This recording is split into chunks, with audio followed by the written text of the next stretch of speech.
Hello and welcome. You are listening to the Investor Lab, the auditory epicenter for passionate people seeking a life of freedom, choice, and abundance. And on today's show, we talk with someone who is achieving all of those things, freedom, choice, and abundance. His name is Tim, and he is one of the team members here at Dashdot. And this is part of our Humans of Dashdot series, where we get to speak to the people behind the curtain that are making all the magic happen and that are really driving the ship that is changing lives for hundreds of people across the country. So we talk about what's Tim's role in the business. We talk about his background as a professional athlete and professional sports person, his entrepreneurial background and his success in business. We dig into things like mindset and values. We also talk about, his really interesting journey about how he even ended up at Dashdot. Loads of stuff. We also talk about his property journey personally and what that looks like. And we covered a lot of ground. And Tim's an awesome guy and he's doing amazing work, but it's also really exciting to kind of get the story behind how he's ended up where he is, because that's what makes it relatable for anybody else who's going on a similar journey too. We also talk about how, Tim is actually traveling around the country whilst also maintaining a full-time job with Dashdot as well and doing loads of amazing work. So we talk about all that kind of stuff. It's an awesome interview. I had a lot of fun. We covered a lot of ground. I'm sure you're going to love it. So without any further ado, let's get stuck right into it. And I look forward to seeing you on the inside.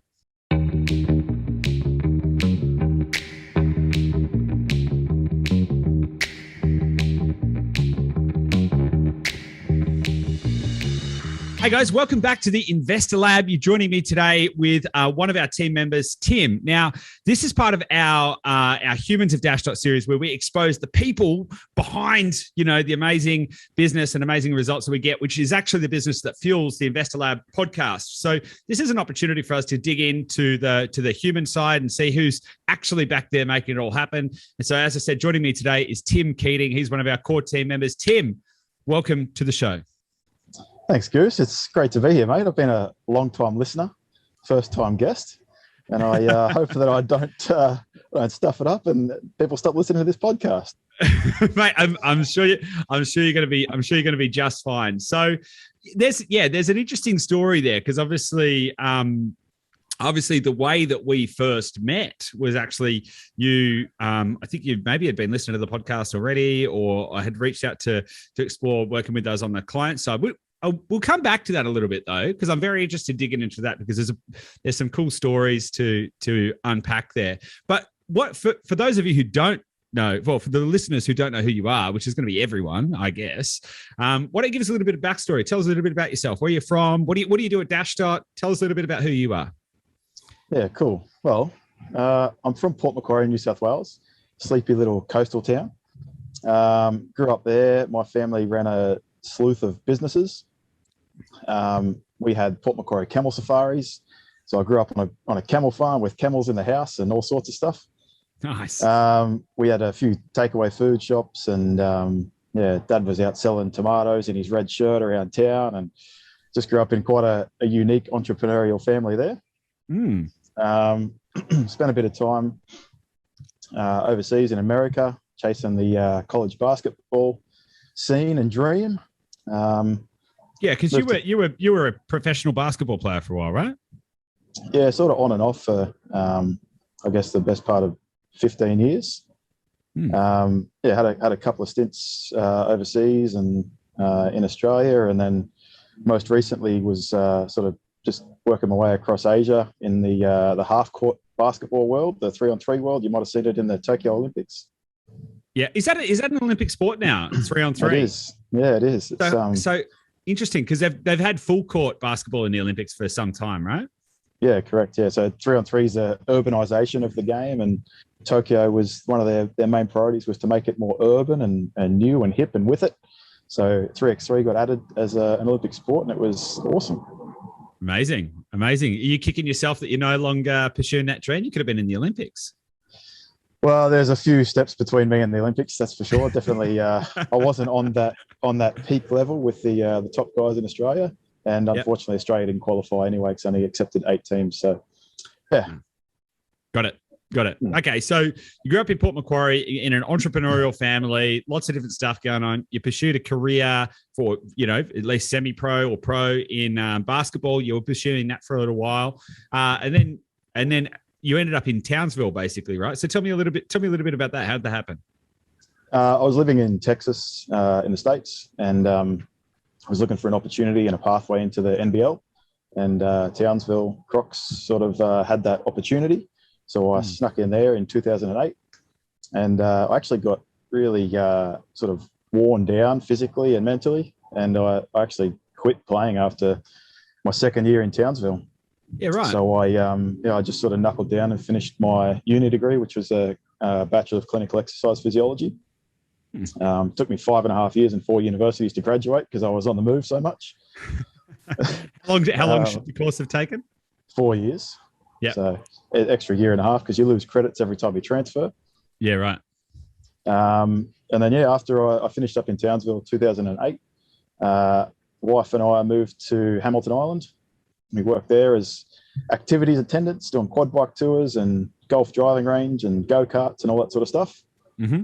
And then I had started my actual career in exercise physiology as an exercise physiologist. Yep.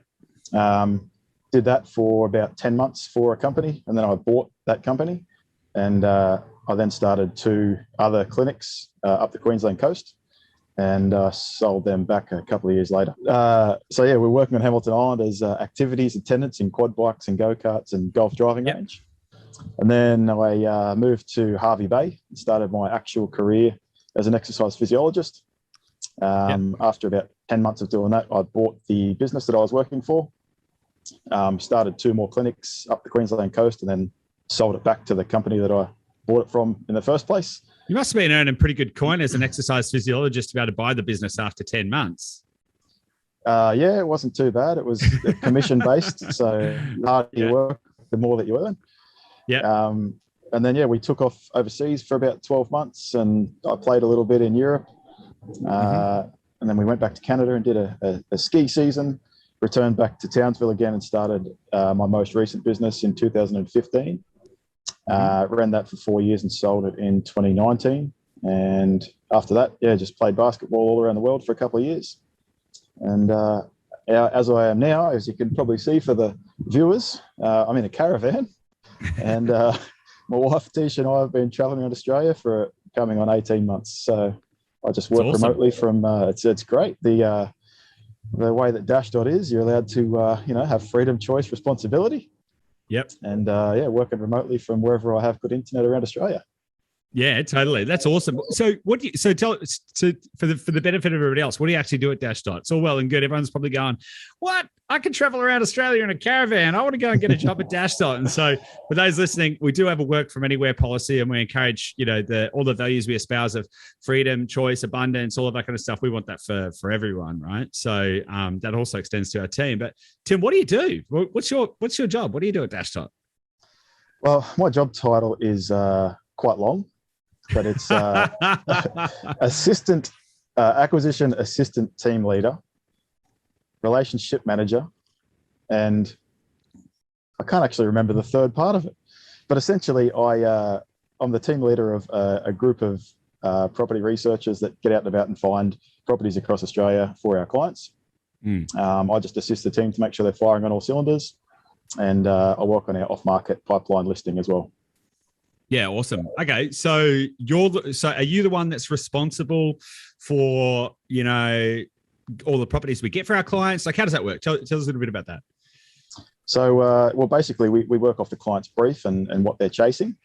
So we each get allocated, clients per week, and it's our job to get out and about, searching all the suburbs that we're buying in across Australia to find properties that suit these clients' briefs that generally exceed their expectations. Is our plan. So the whole group gets out and about and looks for these properties, and I sort of supervise and vet them before these properties get presented to the acquisition managers. Yep. Now let's go back a little bit to before you started here, and I want to dig into a little bit of your property stuff as well. And there's a lot of stuff, a lot of ground that I want to cover, Tim. So why don't you tell us, how did it come about for you to end up working at Dashdot? Because there's some pretty interesting stuff there. We had some interesting conversations. Then you went and bought a couple of houses, and then you were running across the Nullarbor, losing your toenails. Give us a little bit of that story. Yeah, I guess it's a pretty unique one, that one. So when we sold the previous business, we had a chunk of capital put aside to start a new business, and that new business was going to be in international tourism. COVID happens, and all of a sudden we've got a bunch of money, and we don't want to risk it by putting it into a silly business venture. So a few Dashdot ads started following me around the internet.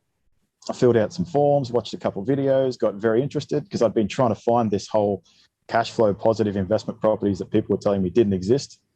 And then all of a sudden Dashdot pops up, and I watched the video and had a couple of calls with Goose. I really liked what they were doing, and I was interested in pursuing it further. And I think Goose and I had a conversation on a Thursday, and I thought, all right, I've cracked the code. I know what I'm doing. I don't need this guy. And I got a property under contract on Friday, and then I think Goose and I met on Saturday morning. To have our second call, and I said, "Hey, I've got a confession to make. I sort of learned enough from you in that first, in our first couple of meetings, and I've actually got a property under contract." Well, I'm glad that I provided so much value to you. But it was quite a funny call on a Saturday morning, which I don't normally meet with people on Saturday mornings. But on a Saturday morning, we met to talk about you working with us as a client. We got on the call, and you're like, "By the way, I just went and bought a property." And it's just for the benefit of everyone listening, it was an awesome property too. Like, I couldn't fault it. I said, "What's the property address?" And I had a look at it, and I was actually pissed off. I was like, how did Tim find that property? Why didn't we find that property? Because it was in one of the suburbs that we were looking in, and it met all of our criteria. And I actually went back to the team, Tim, and I was a bit like, what the hell's going on? This guy, I just spoke with this guy, and he found this property. Why aren't we? Where did we break down? So it was an interesting interaction, that's for sure. Yeah. So then after you sort of looked at it and said, "Oh yeah, it's good," I think you've done pretty well. He said, "Well, let's go again. Are you going to go again?" I said, "Yeah, let's go. Let's grab another one. We'll start the process again." And then soon enough, you sort of said to me that you didn't think that I needed your service, which was very noble of you. You definitely could have taken my money, and I probably would have paid you. But yeah, you told me that I didn't need your service, and that you thought that there was a possibility that we could do something together work-wise. I thought it was a great opportunity, and I'd been sort of unemployed for a little bit over 2 years at that stage, getting itchy feet, and I wanted something that was mentally stimulating. Gainfully unemployed though, right? Yeah, exactly. Yeah. I wanted something that was, appealing and exciting and fulfilling, and met, where I was at in life. And this role that you created for me has definitely blossomed and expanded, and the team's so much bigger than it was when I started about 8 months ago.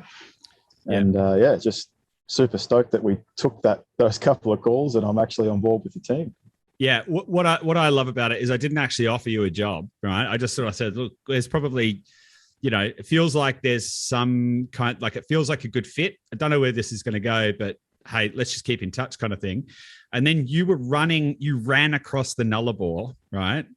You ran across the Nullarbor, and I remember getting a text or call or something from you where you'd just been running across the Nullarbor, listening to the Investor Lab podcast, telling, and I think I'm paraphrasing here, but telling every person that you met, "Oh my God, you got to check out the podcast. You got to check out Dashdot." And I could just imagine you running across the Nullarbor, bleeding feet, losing toenails, telling everyone that you meet to check out. And I just thought, wow, that's awesome. We're going to do something. The funny thing is, we only actually came across one other person. So it was 100% strike rate. I told everybody that I saw, but there was only one person the whole time. No, I did talk to other people at campsites and stuff along the way. Yeah. Yeah, that's awesome. And why did you run across the Nullarbor? I'm from Townsville at the moment. And just before we left home, our best friend, she got breast cancer and had the full radiation and double mastectomy and everything. So we were trying to raise money for the Cancer Council to do it. She'd just finished all of her rehab and everything, and we were asking if she wanted to come down and do it, and the border restrictions were a bit too extreme at that stage. So I ended up just doing it myself.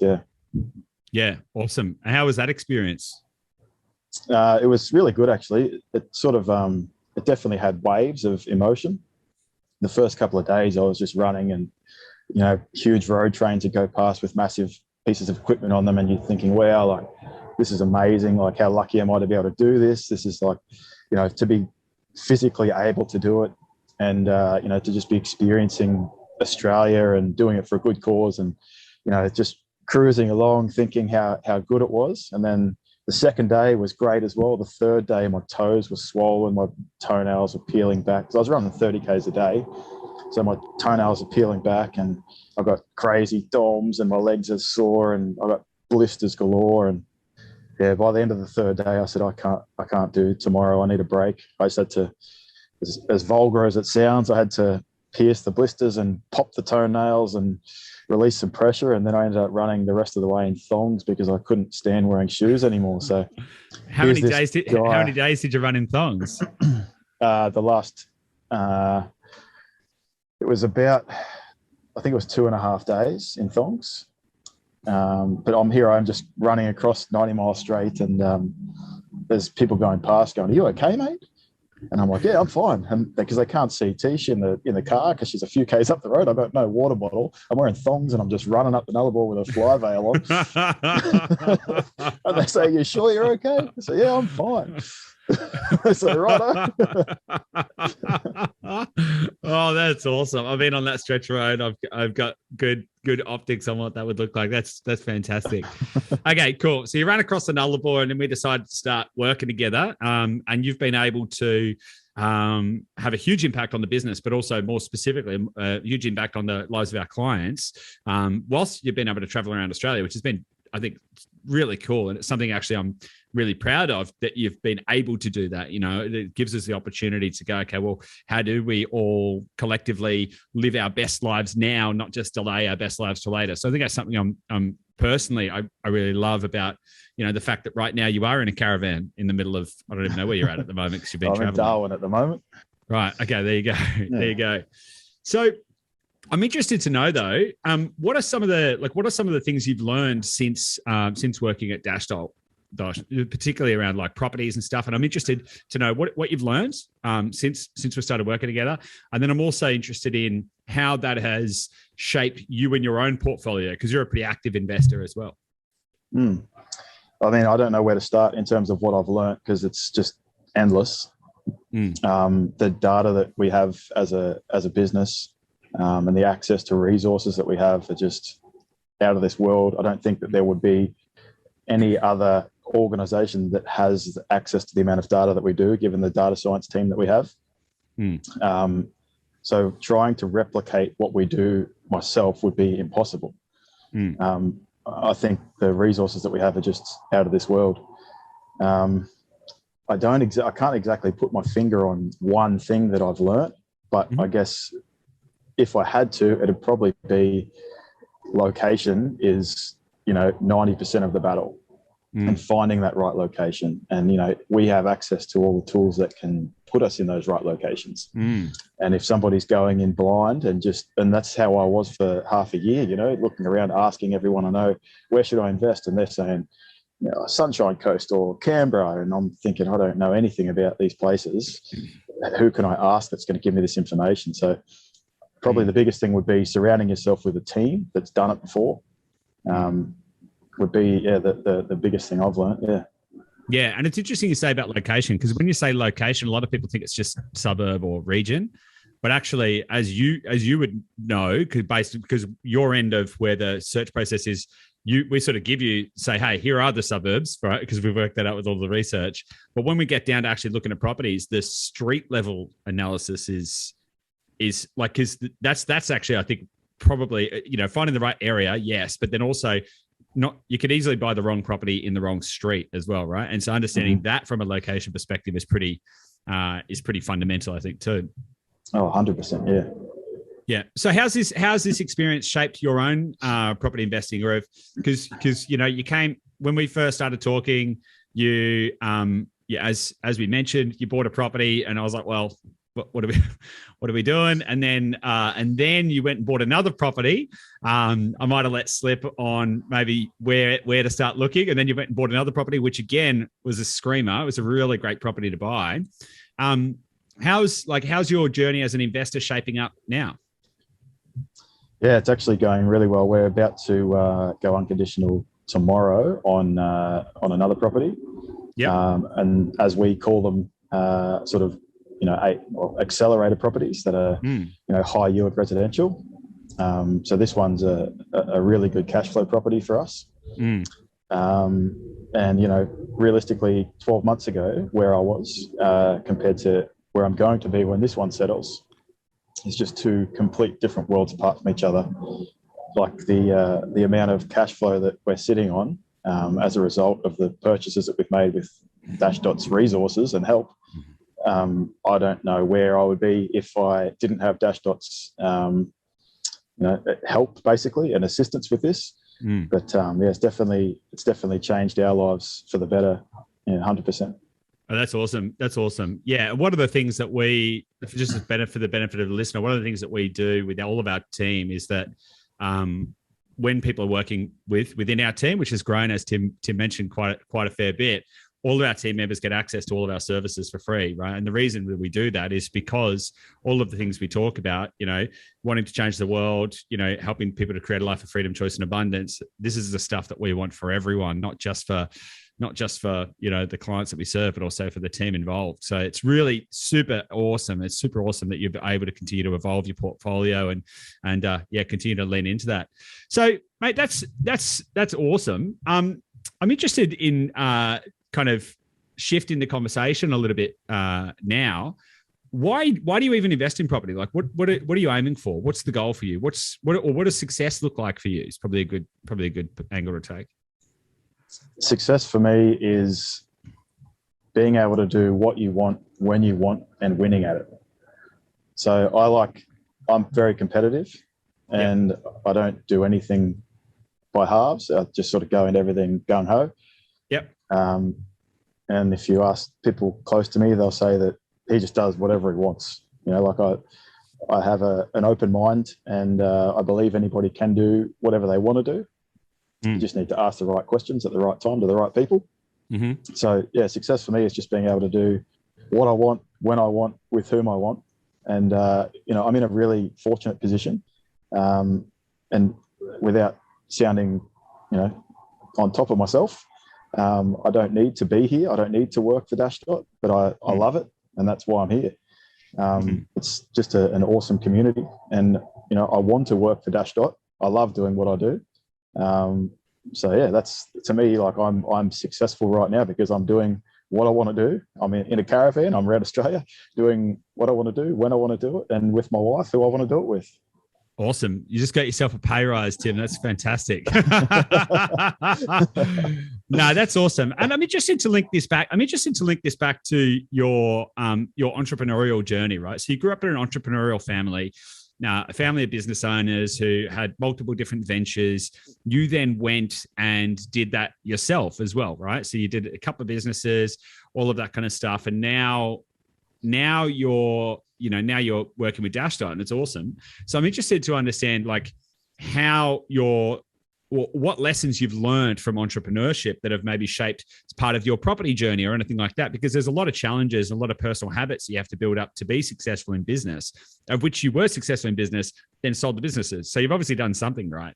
And I'm interested in kind of linking this back as well, maybe to your professional sports career. Like what mental habits or like everything you talk about doing. So being a professional basketball player, starting and scaling two businesses and selling them, running across the Nullarbor, all of this kind of stuff. That's a mental game, right? So what can you give me some insight into how that works for you? Like what habits have you developed around mindset, or how do you have so much resilience, or how do you stay focused? Give me some optics on that.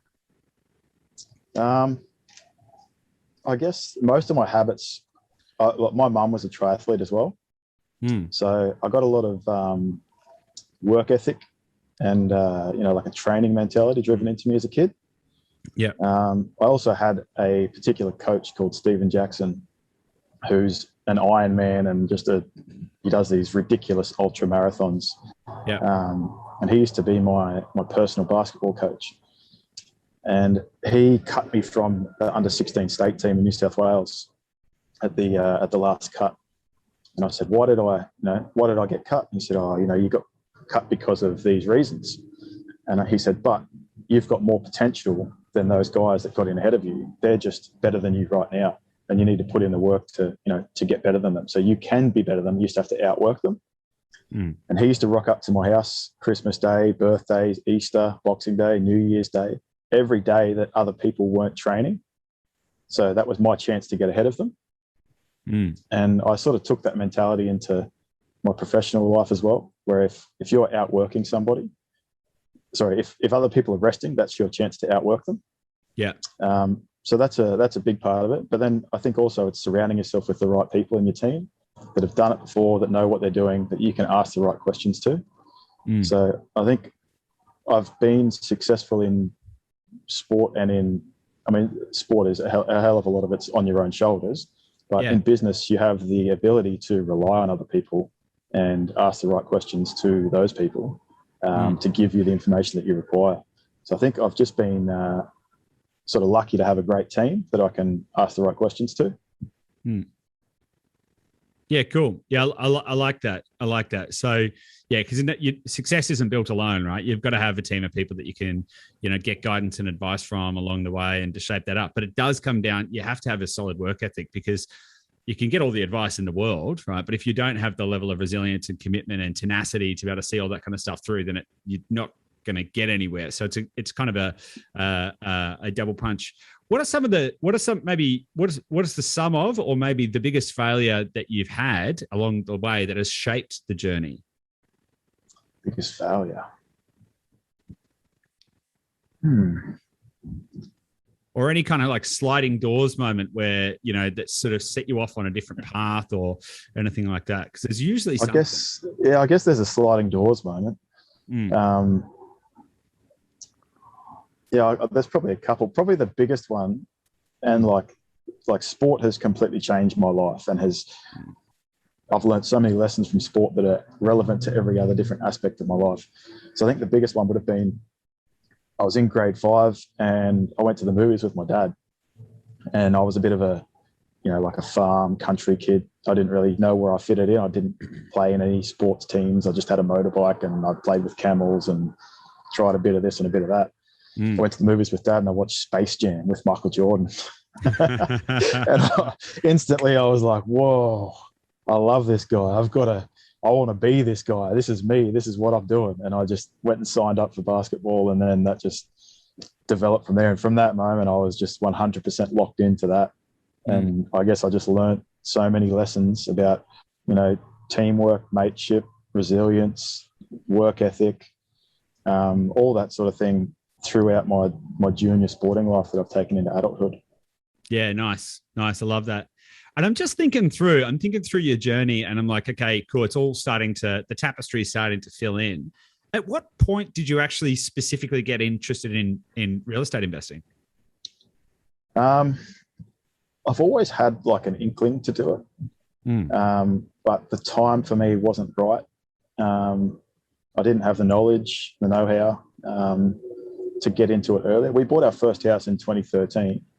And that was just our owner-occupier house. That was in Townsville. We renovated it to suit our own needs. We didn't renovate it to add value to it and flip it. So when it came time to sell it, we spent 70 grand on a reno, and we sold it for 10 grand more than we bought it for 5 years ago.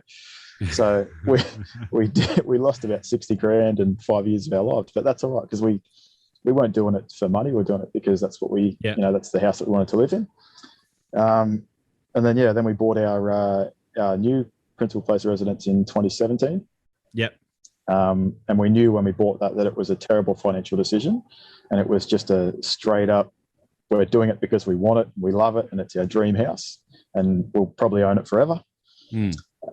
Knowing very well that it wasn't the best financial choice, but we didn't really mind at that stage, because the business was doing well, and we had quite a high earning potential.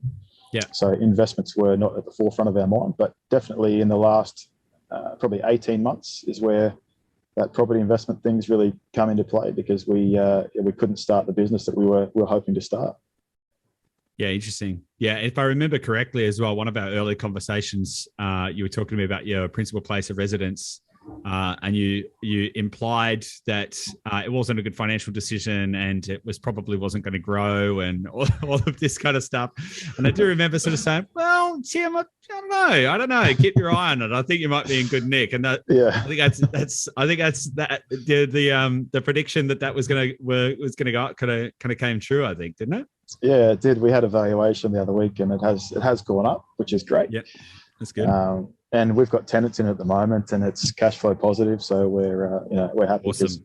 Traveling around Australia, you're better off in a caravan, paying barely anything to stay wherever you are, or free camping, and having our principal place of residence making us money on the side. So it's great. Yeah, that's awesome. That's awesome. Sweet. If you could wind back the clock 10 years, right, and go speak to your 10 years younger self, what advice would you give yourself? Oh, squat more often and look after your knees. That would be it for sure. Ice. Make sure you ice after you train and play. And squat whenever possible. Why squat? Save your back. It just helps your knees so much. Yeah. Building your quads up, get those. Oh, right. Yeah. Okay. Yeah. Yeah. So yeah, that would be the first thing I would say to myself. Good advice. Squat more. Got it. Yeah. But I guess just be present and enjoy the moment, as well as seek passive income. The earlier age you can do that, the better off you're going to be in the long run. Yeah, it's an interesting one, right? So here's a hypothetical or a philosophical kind of question for you, because intuitively we all want to be able to make hands-free passive income so we can go do what we want, no frills, sail around the world, travel around the country in a caravan, and not have to worry about where the money's coming from, right? But how do you position growth versus cash flow in your mind on a philosophical basis? Do you think it's more important to go for passive income straight away, or do you think it's more important to go for growth early on? Because I think part of the reason, you've had some success in business, so you generated capital, so you got growth, right? Basically, right? If you were to go back to if someone was say 20 years old and they've got all the earning potential in the world in front of them, and if they're just starting out their journey, do you think it's more important for them to focus on growth or cash flow, and why? The answer, as always, is it depends, and it depends on various factors. There's no right answer here. There's no wrong answer, because everyone's individual situation is going to be different. But it's always going to be a combination of the two. If you can have a cash flow positive property, growth as well, and you can do a value add down the track, maybe your serviceability is going to get capped at a certain point. You can then go back, add value. By the time you've done the value add, maybe there's a bit more equity that you can leverage, or maybe they've paid themselves down a bit and you've got more borrowing capacity again. But I think the answer is both. Capital growth and cash flow is always the best way to go. There may be certain instances where prioritizing for cash flow is beneficial towards the latter end of your journey. Yeah. But I would say always both from an early age. Tim, I want to ask you, if just walk with me here and go on a little bit of a journey, right? So imagine that it's your last day on Earth, right? Many, many, many years from now, and you've accomplished everything that you've ever dreamed of. But for whatever reason, you have to take all of your worldly belongings, everything like that's all going to disappear the moment that you pass away, right? So you can't leave anything behind. But the only thing you get to leave behind is 3 simple truths, 3 lessons that you want to leave the world. What would your 3 truths be? Okay. I would say right now, you're the oldest you've ever been and you're the youngest that you'll ever be. You can't change time, but you can live in it. So exist in the present and forget about time, because it's the only thing that you can't change. That'd be 1. That's awesome. I'd say you can have anything you want if you ask the right questions to the right people. So literally anything that you can think of, if you surround yourself with the right team and the right environment, I think you can have it, provided that there's a desire to do so. And the last one, it's probably a mindset that I like to take into things without coming across arrogant or entitled, but expect to win in any situation. So you always should expect to win, not from an arrogant standpoint, but from a preparedness standpoint. So you need to make sure that you've done research, training, you've prepared yourself and you're ready.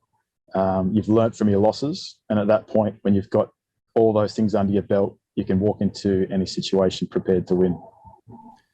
That's I love my that. 3. Those are 3 solid truths. They are awesome. Man, I love that. That's so good. Thank you so much for sharing. Okay, and kind of final kind of question or questions, I guess, is what advice would you have for someone who's thinking about working with Dashdot as a client? That's the first question. And the second question is, what advice would you have for someone who's thinking about working with Dashdot or wanting to become a part of the team at Dashdot? Okay, for a client, yeah, I would say lean in on our resources. Mm-hmm. Ask as many questions as possible. Surround yourself with the best team possible. Trust the process, and I guess let the process just run its course. And it may take a little bit of time, but at the end of the day, you're better off waiting and going through with everything properly, making sure all the due diligence is done, than you are, doing it on your own and potentially having a bad property for the long haul. So, yep. I mean, that's the advice I give to a potential client. For a person that's thinking about working with Dashdot, I can't think of any reason not to work with Dashdot. I love it. The culture's amazing. The freedom is amazing. Everybody gets, choice and responsibility and trust, and just an amazing culture. So if anybody is on the fence and thinking about it, don't be put aside by any of your fears. It's an amazing place to work, and I would recommend it to anybody. Awesome. Great insights. Thanks so much, Tim. Mate, let's leave it there. It's been really good to dig into. It's been great having you on the show finally, because I know you've been listening to the show for some time. So it's been really great to have you on and dig in and see some of that backstory. And it's really cool to link some of the mental game that you've developed through sport and business, and you've been able to apply that now and obviously build your own portfolio too. And mate, it's been awesome. Any last words before we wrap it up? No, I'd just like to make sure that everybody continues to listen to this even after this podcast. I apologise in advance for anybody that's wasted the last 40 minutes of their day. No, it's going to be good. I think what I would love, if you're listening to this episode, give me some feedback. Send me an email, hello@dashdot.com.au. Let us know what you think about this episode. I'm going to pass your feedback on to Tim, so Tim will get your feedback as well, and that'll probably put some of his concerns to rest. That'll be awesome. Tim, thanks so much for your time. I really appreciate it. Great to be here. Thanks, Goose. See you soon. Bye.